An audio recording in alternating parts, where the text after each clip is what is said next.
what's up everyone, and welcome to my review for Bad Grandpa, which of course is a spin-off of the Jackass films, as we all know, those masterpieces of film, and this is a spin-off because it takes one of the, actually it's probably the only character, well, I don't know. It's one of the only characters from the Jackass films. Irving Visman, which is this old 80-year-old man. He shows his balls a lot, whatever. If you've seen the Jackass films, you definitely know. He's played by Johnny Knoxville. And of course, they took him and made a whole movie based around that character, which is, pretty genius, seeing that the character is probably always the funniest part of those movies to me. So, what did I think of a whole movie based on that one really funny part in those Jackass films?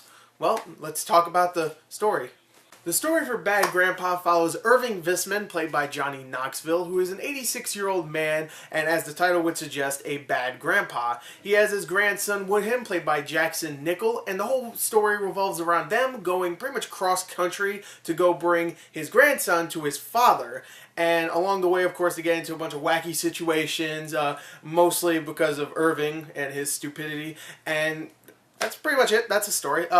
There's really not much story here. That's really completely it. It's a pretty short film, and all it is just gag, gag, gag, gag. Oh, some bonding between them, and then gag, gag, gag. And, that's the story, and that's all I wanted, to be honest.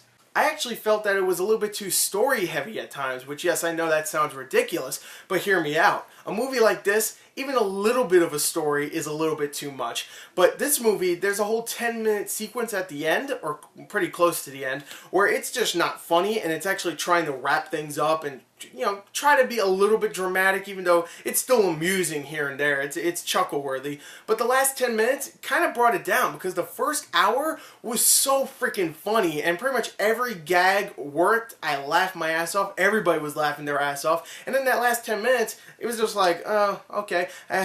But, it wasn't as funny as the first hour, and I just felt like it was trying to do too much with the story, and it brought it down, in my opinion. And I really enjoyed that first hour. Even the last few minutes I thought was really funny. So it really did bring it down completely. I would have just loved that this film was a day in the life of Irving Visman and his 8-year-old grandson. If it was just them partying, screwing around, doing all the gags that you see in the first hour of the film, and that was it. If that was the whole movie, where it was just like a day in the life, and the ending is just, oh, well, that was good, let's go to sleep.